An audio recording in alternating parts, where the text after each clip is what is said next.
We have several factions to play out. We've got Deathless. We've got the Deathless. So let's see what Koshay's siblings or children are up to. So balling out of control. Big money Deathless. Big money. Big money Deathless. Let's see here. You got 25 credits, Deathless. You get another 5, and now you got 30. I don't know what Koshay is, but Koshay is rich, at least. We know that much. And they are, they're going to take the buy asset. So action. My formatting on these is so bad. Buy asset. And they're buying a Monopoly. Oh, I like this. Check this out. Monopoly on Dio Mikado. I love it. So, like, while Acre is walking around shooting people and stuff, the Deathless are like, yeah, you know what? We're building up on this planet so that later, when we need to pick a side, we're ready. That's so good. So now they have spaceships in orbit. And remember, if you're looking at this from a lore perspective, the Deathless and Dio Mikado and House Aquila, they have a history. Don't underestimate the Deathless. You may not necessarily get to see this, but as someone who gets to kind of watch them plan and am like present in their own channels, they think very clearly about the things that they do. The Deathless are very smart. And it's been really cool watching them just kind of hanging out in the shadows, polishing their guns, making tons of money. They're very professional. It's very cool. Yeah. All right. So, buy Monopoly on Dio Mikado, and they end up with 22 FAC creds. I am so curious to see how much people pay them, and how that plays out. Yeah. And yes, we have a message. We have a message from the Deathless. So before we move on from their turn, let me just, I'm fixing my spreadsheet. So the Deathless have a simple message. Death is not the end.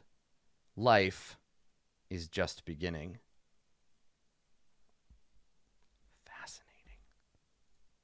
Fascinating shit. I am so excited. Man, if the Deathless sees Dio Mikado, I'll be so surprised. Oh, I don't even want to guess. These guys are so ominous and cool. You're so ominous and cool, Deathless. How dare you? Everybody's doing such a good job. I'm so proud of all of you. All right. Cool. That was our Deathless. So, next up is the Unified People's Collective. Unified People's Collective. They are number 9. Coming in at number 9 on our faction countdown. It's the Unified People's Collective. They are setting a new goal. Very popular goal today. Blood the enemy. Blood the enemy. Blood the enemy. So the UPC, their new goal. And their progress towards that goal. They need 5, 11. No, that's those guys. Oh, same thing. Yeah, they need 14. 14. So 0, 14. I don't know. What do you think? You think they're going to try to, you think you're going to try to take an action, get some XP? What do you think? So, they're going to take the action attack. So they are attacking. So let's go here. First of all, they're going to pay 1 FAC cred to covert ship. Actually, I will just copy.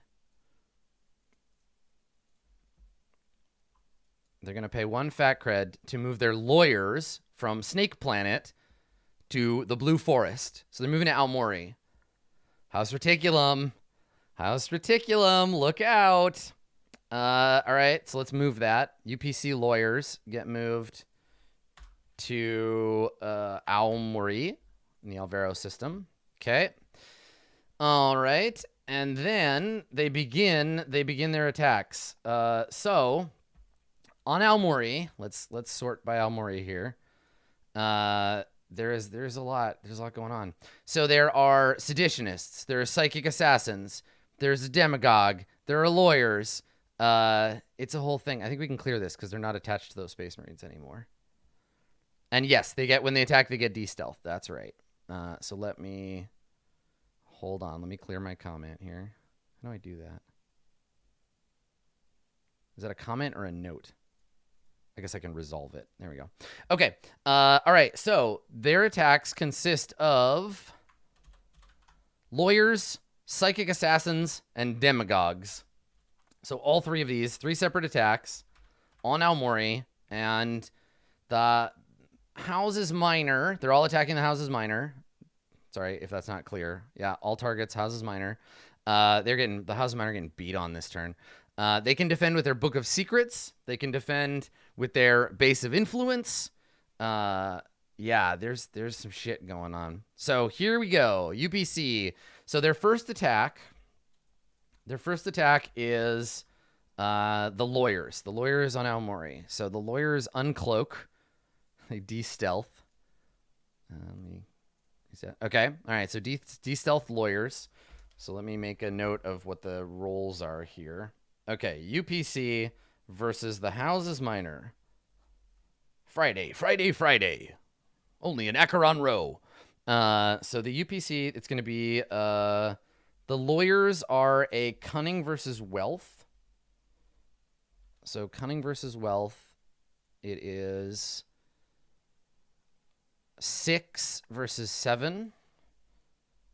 6v7, cunning versus wealth attack. The Houses Minor. The Houses Minor are blocking with the Book of Secrets. Houses Minor are blocking with the Book of Secrets, which is a 10 HP 2d8 counter attack. Okay, so let's write that down. All right, so results. HM blocks with Book of Secrets. They've given me instructions on how to use the Book of Secrets, so I know what to do, and it doesn't apply to this one. Okay, so Houses Minor block with Book of Secrets. Let's find out the results. Sorry, I forgot to write down the damage. So success on this attack for a lawyer is 2d4. And failure on a lawyer is the Book of Secrets counterattacks with 2d8. Okay. This is going to be a lot swingier. And then do lawyers do anything special? Something to do with like force, right? Lawyers. I think they just can't. Lawyers cannot attack or counterattack force assets. Yeah. Can't attack force. So none of that is going on. The Book of Secrets is a cunning asset. And let's roll that shit. Okay. So clearing all this out, we've got a attacker 6 versus a defender 7. We have some damage. Let's roll. So the attack roll is a d10 plus 6. Here comes the lawyers. The lawyers get a 14 versus the Houses Minor with their plus 7. A 17. 17 for the Houses Minor, which means we get the counterattack. The lawyers are counterattacked for 2d8 damage. The lawyers take 10 damage. Okay. All right. So the lawyers take 10 damage, destroying them.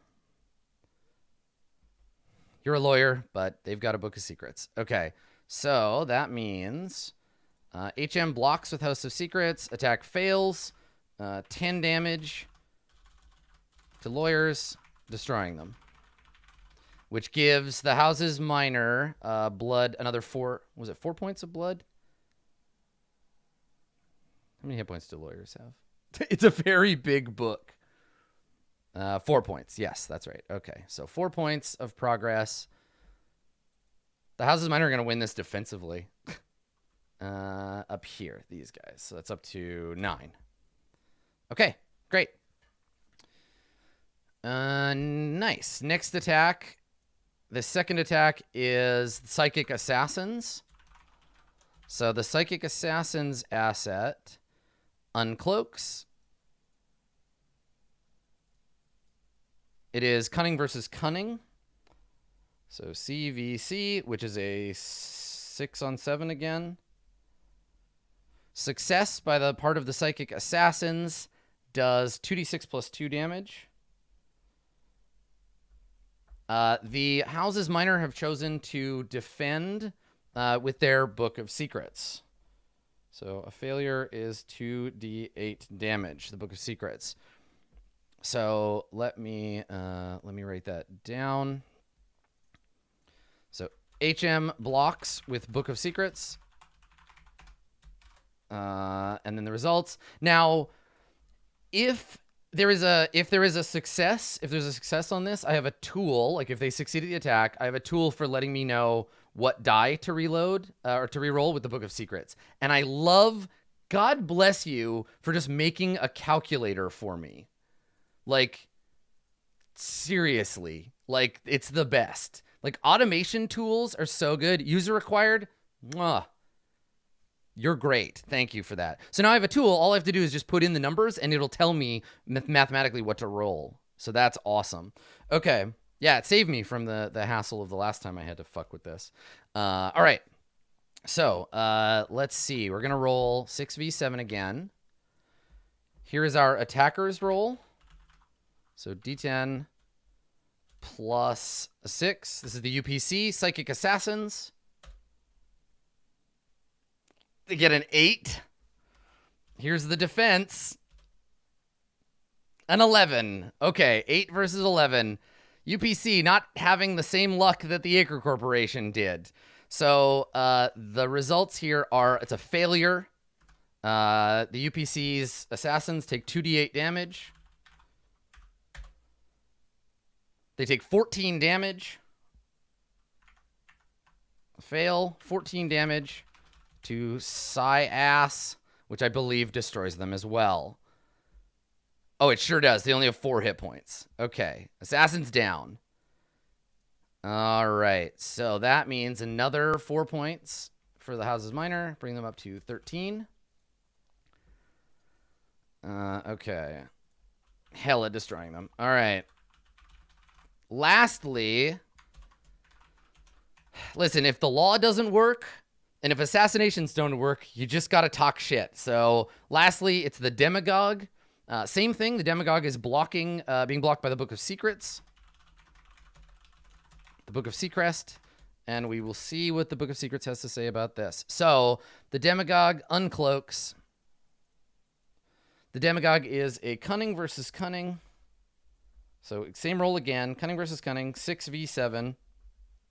On a success, the Demagogue does 2d8. And on a fail, the Demagogue takes 2d8. Okay. The book is a large gun. Okay, so, man, yeah, House Reticulum they're taking care of business. All right, let's see if it holds. Demagogue roll by the UPC. UPC propaganda engine in play. D10 plus 6. A 12. They get a 12. Versus D10 plus 7. A 14. All right, another fail. The Serpent's Book of Secrets, lended to Almori, tells all, and the Demagogue gets shot the fuck down. Let's see how much damage the Demagogue takes. 2d8. 5 damage to the Demagogue. All right. So the Demagogue does not die. The Demagogue is just injured because the Demagogue had 10 hit points, and it's another 5 health or another 5 progress, bringing the Houses Minor up to 18. I love how Remember Gats can be used both ways. All right. Cool. So that is that. The Book of Secrets was not used this turn, so it's still active. And let's go ahead and finish the tracker. So fail, and it was 5 damage to the Demagogue. All right, now their turn is complete, and they have a statement to make about maybe why all this happened. All right. Boop. Oh, hang on. There we go. Okay. So our statement from the UPC. Why did they attack? Let's find out. To all the peoples throughout Acheron Row, I speak to you today from the steps of the Luminaire Meeting Hall, holding the bloom of an Edelrot. The Edelrot is like it's the flower of the UPC. I love it. I love their iconography. Sorry. The Luminaire Meeting Hall, holding the bloom of an Edelrot. Let it be known from the moment of this broadcast that all private lease deals relating to our land or property on Yakia are hereby revoked and placed under the administration of the Yakian Mandate Constitutional Assembly until such time as they can be transferred to the duly elected Yakian People's Senate. All contracts of indenture or debts to noble or corporate entities held by or against those residing on Yakia are nullified. The Imperials have fled, the corporates have capitulated, and the Emperor is dead. The planet of Yakia is free. Our land and our lives are our own. Any attempt to subvert our God-given and blood-earned freedom may be met by force of will of billions of people with nothing to lose but the chains that bind them. To all those that still toil in bondage throughout the Empire, hear this decree and know you have a place here on free Yakia. Make your way to us. You'll be welcomed here as family and friend. Empathy, equality, emancipation. Long live the revolution. So, a great declarative statement of their home planet, right? Like Yakia, like Honglu before it, Yakia will be ours. It will belong to the people. Their attack efforts elsewhere on Aomori show a different side of the UPC, a different branch of the UPC, perhaps, than the Free Peoples of Yakia. A terrorist organization attacked Aomori. It's pretty cool. That's a pretty big deal. I love it. I love how everything's ramping up. Very cool. Thank you, UPC, for your hard work. I'm sorry that the dice were not in your favor. Houses Minor, I'm glad you didn't get your ass kicked again. Good. Okay. All right, we're moving on. Now, if I had to pick a faction most willing to talk shit, it would be this one. Igne Conflatum, my friends. House Fornax is up next. House Fornax has a new goal, a popular goal. Blood the enemy. All right, so another family blood the enemy plan. So let's go ahead and blood the enemy. So their progress for blood is 14, right? 6, 79, yeah, 14. Okay. All right, so that's their new goal. They're also going to they're going to take an action. Oh, and they have a statement, and the statement is first. Before they take their turn, they've instructed me to make their statement. Igne Conflatum, honored cousins. In light of the corruption which has taken root in the Empire, House Fornax has resolved to forcibly dismantle the STO and hereby announce our candidacy for the Imperial throne. That is all.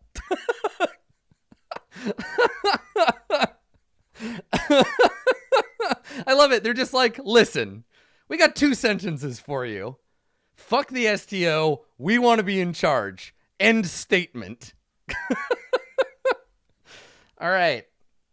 So they're going to use their covert shipping assets on Maya to begin before they take their action. Their action is the attack action. Surprise, surprise. They're going to move commodities brokers from Maya to Tootham using covert shipping for 2 creds. So let's give them their money. They are House Fornax. They get 5, which brings them up to 6. And now they get to take their action. So let's sort this and move their shit around here. Cost them 2 fact creds, bringing them down to 4. And they're gonna move House Fornax. They're gonna move their commodities brokers from the homeworld, from Maya, to Tootham. Battleground Tootham. All right. So they moved them there. Now they're going to take the attack action. And their attack is against the Prism Network. They heard that fake news, Prism Network. They heard. So Prism has chosen to defend on Tootham. Let's go take a look. Hotline Tootham. Yeah, if I was a peasant living on Tootham, I would... Well, I wouldn't do anything because I'd be a stupid-ass peasant. But I would love it if I could move. But I can't because I'm a peasant.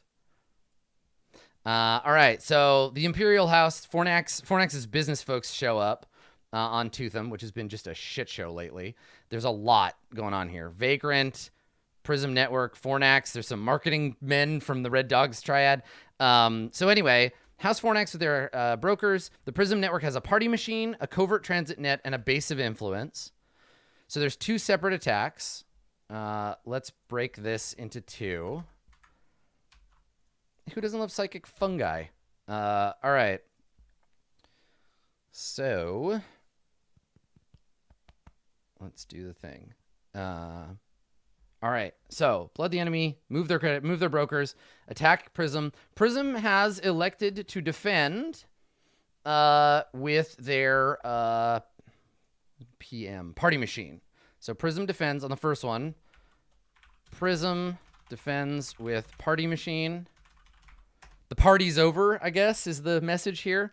And they would like to use their faction tag on this one. So use their faction tag, which we will, and then the results. So we'll check all this stuff out. So the faction tag for Prism is once per turn they get advantage when defending against a wealth attack.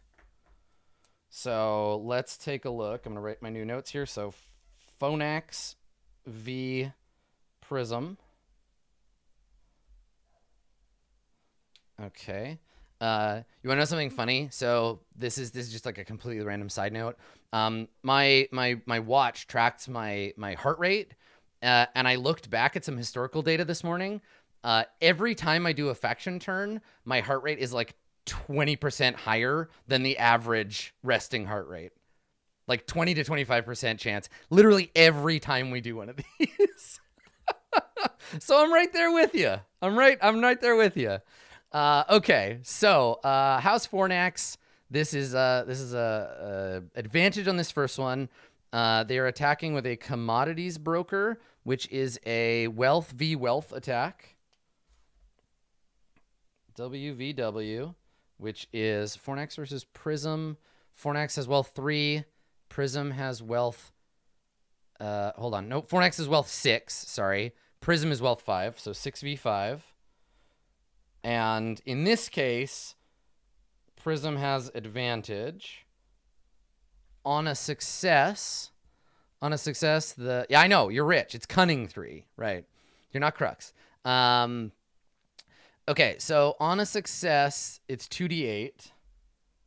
And on a fail, the party machine deals 1d6. Okay, all right, so this is with advantage for Prism, using up their first thing. So here's the attack. Sorry, I gotta write these down first. So this is 6v5, 6 attack versus 5 defense. Here's the attack roll, d10 plus 6. Fornax wealth with a decent showing of 11. 11. I think chances are pretty good. Prism will defend on this one. So we're gonna roll 2d10, keep 1, plus 5. All right. Prism's defense is a 12, so just fucking barely. Prism defends, dealing 1d6 damage to the commodities broker. 3 damage. Okay, 3 damage. All right, so let's track that. 3 damage to that commodities broker, House Fornax, down to 7. And the tag, yeah, the tag is down. That was the one that counts. So use the tag. It was a fail. 3 damage to commodities brokerage. All right. Second attack, Prism defends with party machine. And they cannot use their tag. So the results here are much the same roll wise. Let's do 6 versus 7. D10 plus 6. This is Fornax attack. With a 13. The defense is a 9. So 13 versus 9. So it's a successful attack. And it deals 2d8 damage. 13 damage. 13 damage. Now, there's a conditional on what happens with the damage here. I gotta see if it kills the thing. So, success, which means 13 damage to... Now, they've said if the damage would be lethal, soak using the BOI. So I think they blow the Prism BOI here. Let me see. Drink first. So 13 damage is enough to kill the party machine. So they let it blow through, and Prism loses their base of influence on this planet. Soak the boy. That's right. Okay, so the base of influence is destroyed. Prism can no longer build on that world. It looks like. Yep. All right, Prism base of influence. So that deals 3 damage to the Prism network, to their hit points. So 29, 28, 27, 26. And then we've dealt, that's another, for Fornax, that's some more damage. They deal 3 there. Okay. All right. So let me record that. 13 damage to Prism BOI, destroying it. And that's 3 HP damage to Prism. Faction HP. Faction HP. Okay. All right. Good. There you go. So that means that Prism still has their CTN and one of their party machines on Toothum. The Houses Minor have a bunch of shit on Toothum. Toothum is very busy. It's one of the most, I think it might be the most populous planet outside of Demnoff. Yeah. Good shit. Good shit. Okay. All right. I think that is, that's that. Yes. There is a standing order. Tristray would like me to notify the whiff. There was a submitted attack order on House Vela on Maya, but there is no House Vela asset on Maya. So the venture capitalists just wave their briefcases at empty air. Preventative orders. That's okay. All right. Thank you, House Fornax. We are almost done. So next up is the 14 Red Dogs Triad. 14 Red Dogs Triad. This is a fairly simple turn. Our Red Dogs at number 11, they are going to buy an asset. That's their action. So action, buy asset. They're going to buy a shipping combine on Echo. So let's go do that. They got to get their money and stuff first too. So Red Dogs, they get, yeah, don't worry. I got you. I got you covered. Party machine, but also pre-tech, right? So they're just even. Yeah. It resolves at the end of the turn, friends. And I've got a goal for you. Don't worry. Don't worry. You'll get your planet seizure. Because that was the thing. They set their goal to planetary seizure. So that they'll get their thing. Here, I just need to clear all the notes for these. Because I think that they're all busted. Clear notes.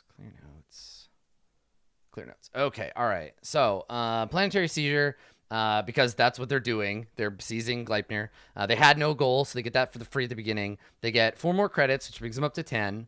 They're going to buy a shipping combine, which costs 10, so they're down to 0.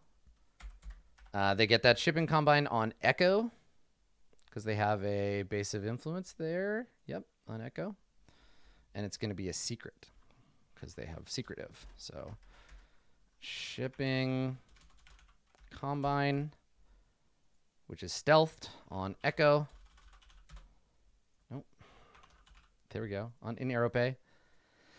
Okay. And then they finish seizing their planet. They finish seizing planet, which gives them an XP, I think. Let me see. Planetary seizure. Take control of the planet, becoming the government, the official planetary government. Difficulty equal to half the average. Jesus, I gotta do math. God damn it. Difficulty equal to half the average of the current ruling faction's force, cunning, and wealth ratings. Half the average. So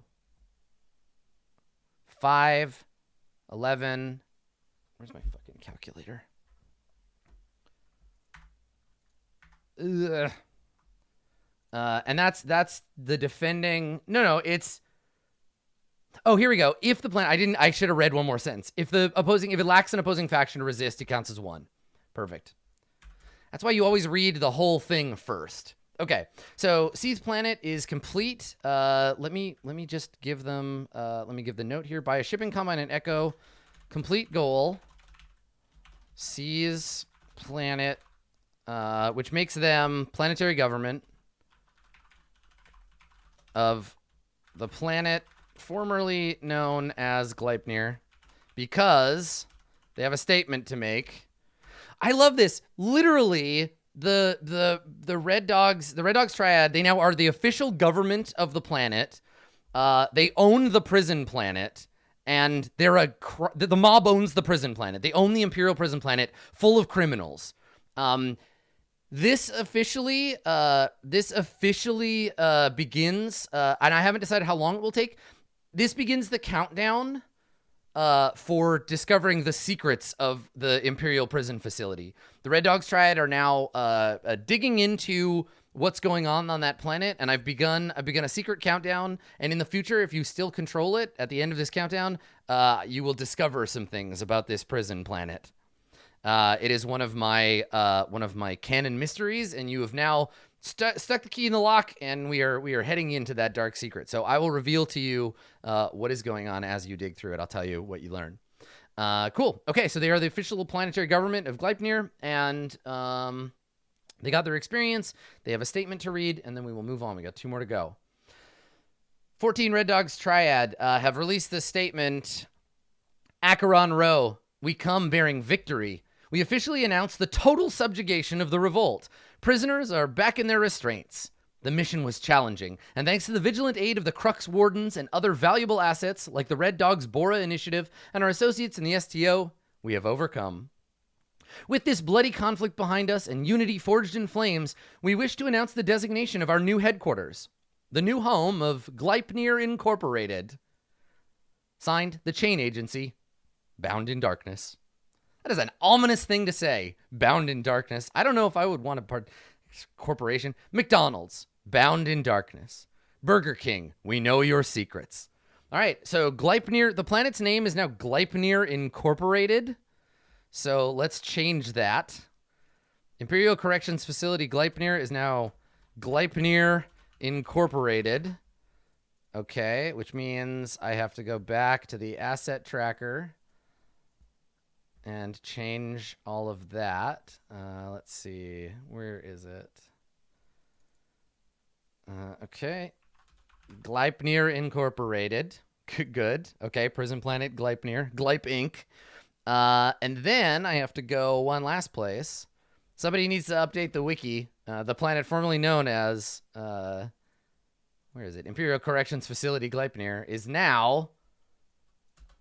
Gleipnir Incorporated. There we go. Good. Save. Congratulations, Red Dogs. You now own a prison planet. A private prison. And it's full of like arrested nobles and political prisoners. People that the Emperor was not able to kill or couldn't like put to death but had to send away. You want to know where all the fucking secrets are? That you just inherited a closet full of skeletons. I hope you have weapons that deal bashing damage. Yeah, which houses want to buy their prisoners back? Okay, cool. All right, we got a couple more, so let's push on. Coming up at number 12. House Vagrant. House Vagrant. They are going to take the action. Establish. Expand influence, not establish influence. Expand influence. So this is the build a new BOI. And let's give them their money so they can spend it. Os Vagrante. So they are up to 11. They're going to spend 1, bringing them down to 10. And in the I love this. I love that the fucking pirates and the shipbuilders are allies now. Build a 1 HP base of influence on Maya in the Fornax homeworld. All right, great. So, Vagrant, House Vagrant, base of influence. It has 1 hit point, and it's on Maya. I asked House Fornax if they would like to stop this from happening, and House Fornax said, nah. All right, cool.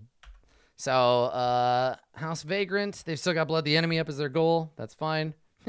I don't even know, like, House Vagrant, if they would like to undergo a rebranding, or if the Empire would like to make a statement about these pirates, please, like, go ahead. But yeah, I mean, there is this idea I've been thinking about, like, how could we lore-wise fit Vagrant in, and I'm gonna let them decide. But I was thinking, like, making them kind of like an official, like official privateers, like an auxiliary navy, that kind of thing. Yeah. Cool. All right. So that's it. That's Vagrant. Vagrant has a statement. Because why wouldn't they? Why the fuck wouldn't they? Listen, you don't have to. If you don't have to fight the pirates, if you buy them, right? If they're your pirates. All right. Statement. Drawn in from the home office on Shan, Avant GR experts have been invited to the Eternus chain on Maya through the Calm initiative of House Fornax, brought in to workshop ideas to solve a growing concern of resource scarcity due to Acre Corporation's illegal activities in the STO. A burgeoning relationship between the Shanites and the Mayans is necessitating the opening of a new office on the chain. Nice. Like, listen, we've got enemies. You don't have to be them.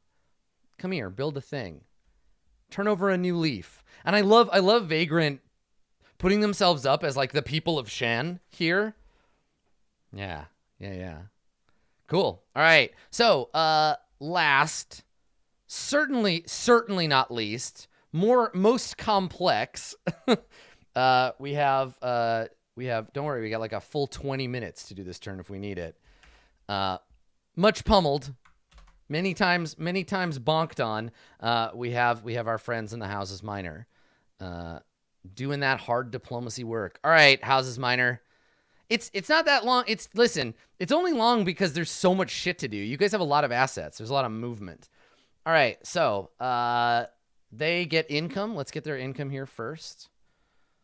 So the Houses Minor, with their 12 balance, they get 7, and they have a party machine, which brings them up to 20. They have Machiavellian, which means once they get advantage on a cunning attack once per turn. They are going to take the attack action.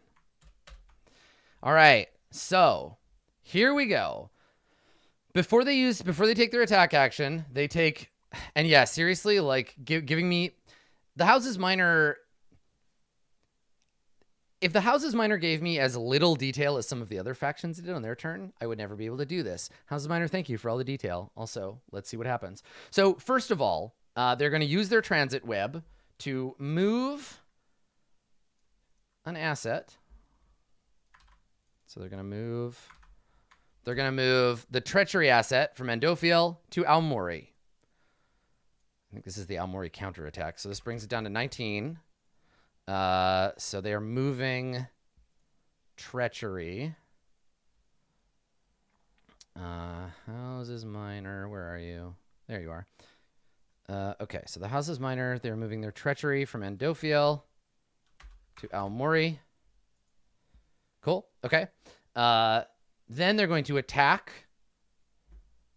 They're going to attack on Almori. So let's see what we got going on Almori here.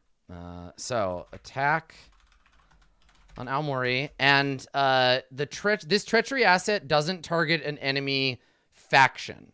It targets an enemy asset. So attack on Almori. Target Acre hostile takeover. Okay. So let me see here. I don't know if this one's going to happen actually, because if we look at, I think this might be a preventative one. So if we look at, this is a whiff, right? Because Aomori doesn't have any acre hostile takeovers, hostile akeovers. The hell's Aomori? There it is. So Aomori does not currently have a valid target for the treachery. So that is a whiff. No valid target. Yeah, and that's a risk, right? Result. No attack. Invalid target. Okay, great. So then they're gonna make another move. Let's see. On Tootham. Okay, so attack on Tootham. Attack on Tootham. First, it is Party Machine versus Prism. Results. Let's find out. Okay, so Prism on this planet, if the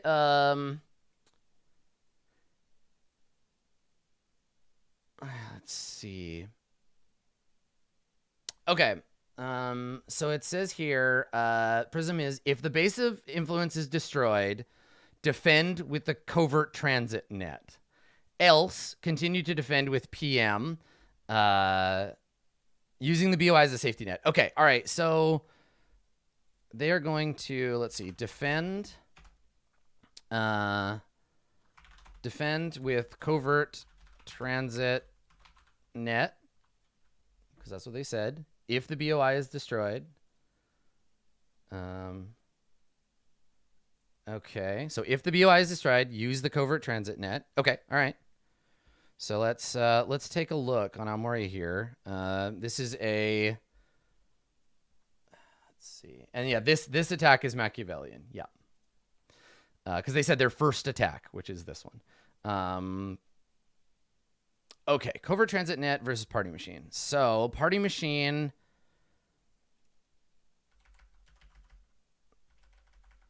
On Tootham. Oh, that's why I was confused. I was looking at there. Okay, so the Party Machine on Tootham is a CVC attack. Make my new notes here. Houses Minor versus Prism. It is a Cunning versus Cunning attack with advantage on the part of the Houses Minor. So let me see here. How am I doing this?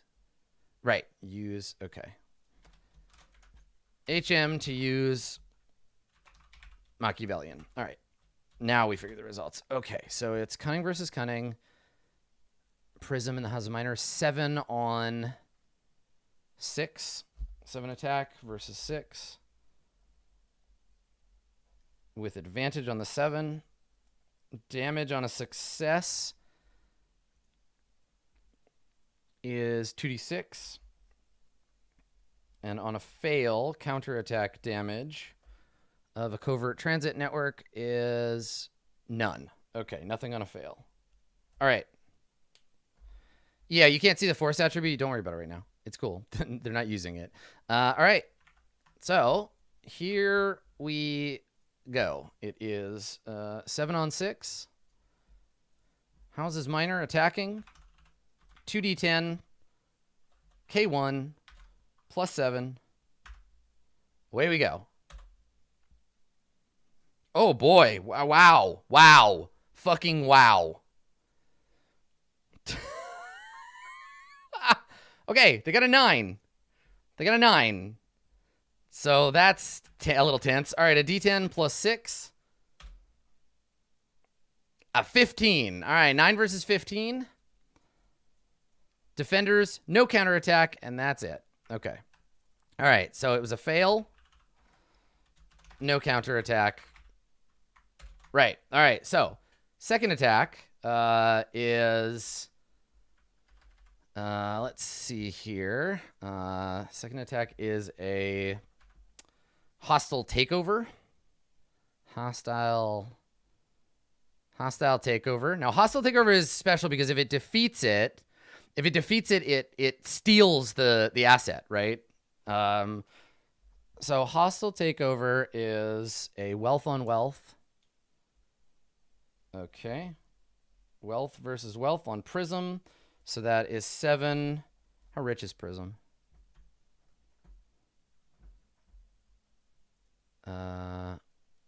Prism is 5 wealth. Okay.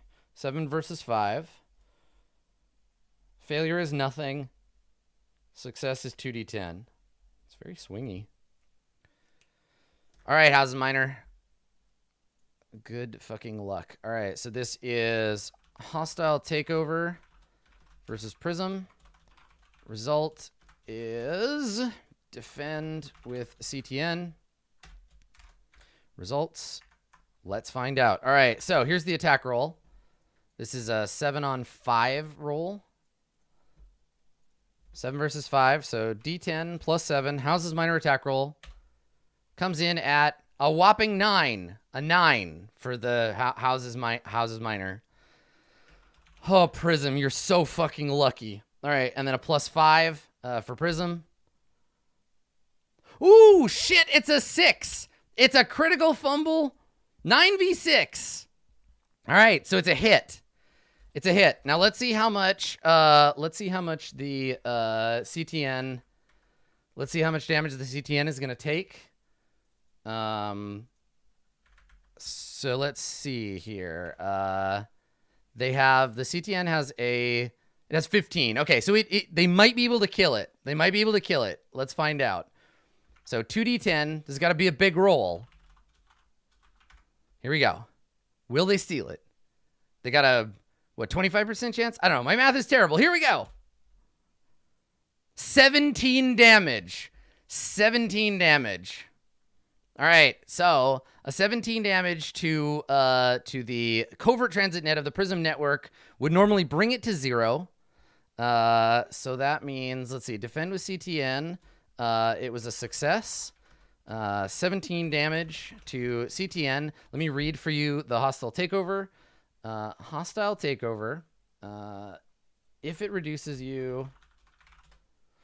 Hostile takeover. If a hostile takeover does enough damage to destroy an asset, the target is instead reduced to 1 hit point and acquired by the hostile takeover's owning faction. All right. Covert transit net taken over by Houses Minor. Okay. So that means it has 1 hit point and changes hands to the Houses Minor. Okay. There we go. It's got 1 hit point, and it is now the property of the Houses Minor. Okay. Wow. Big bang at the end there. All right. Good. And then let's see. I think that's their goal. That might be their goal complete. They did 14 more. Yeah, definitely goal complete. And that gives them, what did we say, 2? It's 2 for a completed Blood the Enemy, right? All right, so Houses Minor goal complete.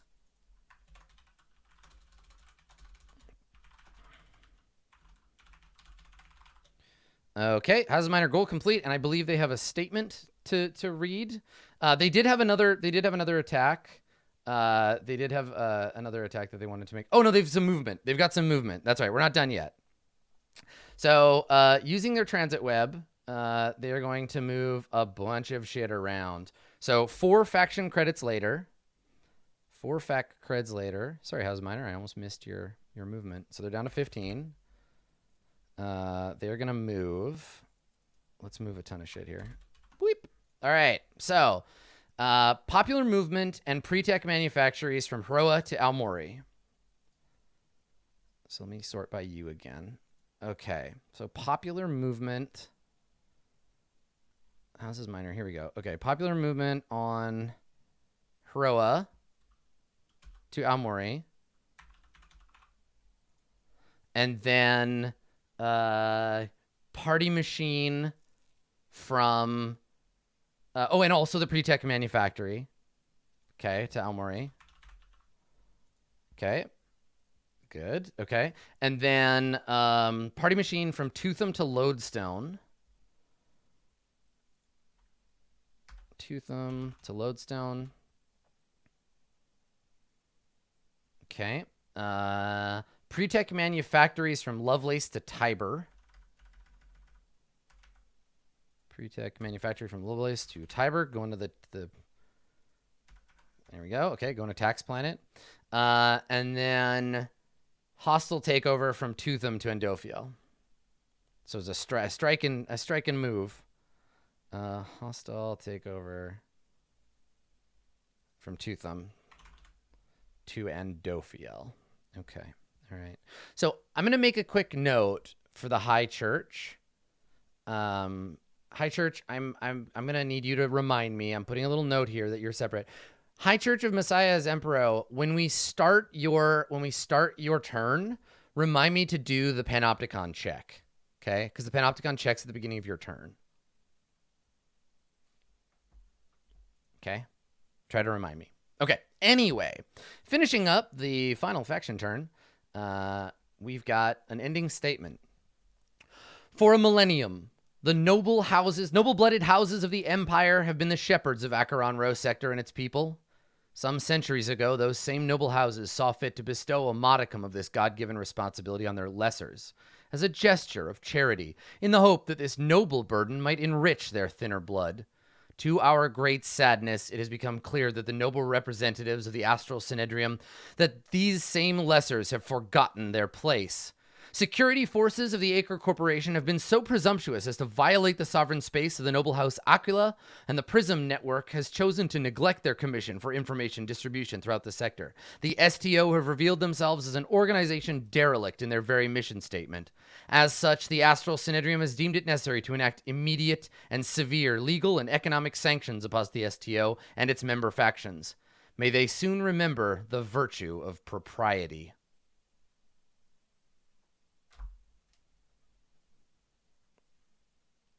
There you go. There you go.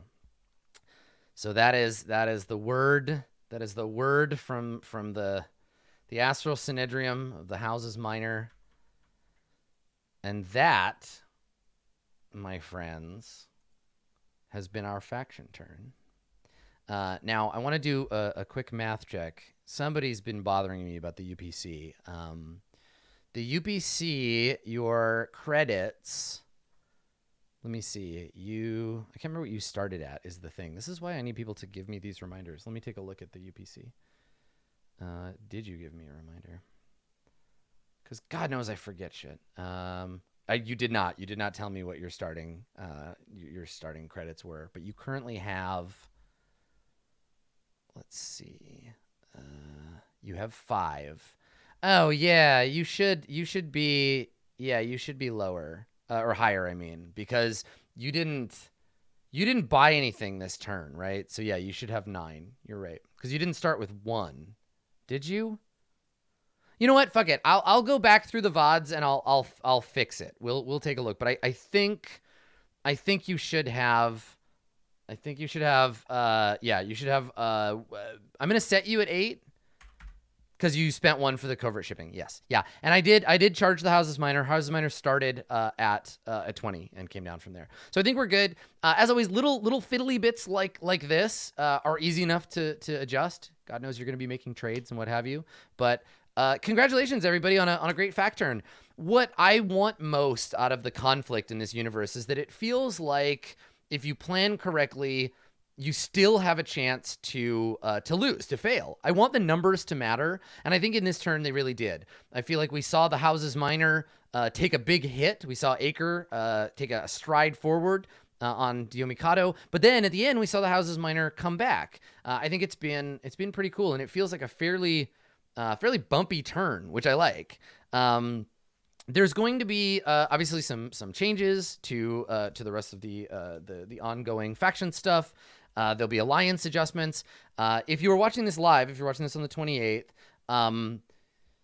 I need to take a couple of days where I don't process shit for Far Verona. So consider the next 2 days. Consider until the 1st of October, like a vacation. Let's all just take a short vacation of 2 days. We'll pick back up on October 1st. But if you have an emergency, obviously tag the mods. If somebody is like, being a real shithead. And we've got some changes to the way we moderate. We have some new stuff to implement. And then I know I know both of the major alliances have some things to announce. So everybody just like enjoy a couple of days, right? Enjoy a couple of days where hang out with your faction and talk about things that are not faction related. Yeah, watch a K-drama, go on a yacht, buy yourself some Trilliant drugs. But yeah, try to take some time, because I know that this can be really it can be really engaging, and that's great. That's what I want. I want everyone to care a lot about this, because I certainly fucking do. But it can be really tiring. So try to give yourself some time to rest. And when we return next month, we'll continue. Now, for those of you who are watching live and who are keeping track of like live dates, TwitchCon is in October. TwitchCon will fall on the turn we would normally do this. So we may push forward. We may do the 1st of November, or we'll have to do the 19th of October. So I will talk to my representatives. The representatives and I will figure out what we want to do on the 1st of October, and we'll let you know whether it's going to be a 3-week fact turn or whether it's going to be a 5-week fact turn. Cool. All right. Thank you, everybody, for coming. Please, if you are curious about this, if you want to get in and take a look and see what the hell this is all about, go ahead and go to patreon.com/roleplay. If you are a patron at even the $1 level, you have access to the Discord turn, and you'll be able to do that. Yeah, God, I would love it. Someday, I would love to do a panel version of this, right? The like live from TwitchCon, it's the Far Verona faction turn. But I feel like our audience is, while large, it's a little big. The thing about the 1st of November as the faction turn would be it's my birthday, and I love you, but I don't know. We'll see how I feel about doing the fact turn on my birthday. All right, kids. That's it. We're done. Thanks for coming. This has been the September Far Verona faction turn. It was great. Please continue to be diplomatic and kind to one another. Behave yourselves. Keep playing the game. And we will see you for this action next month.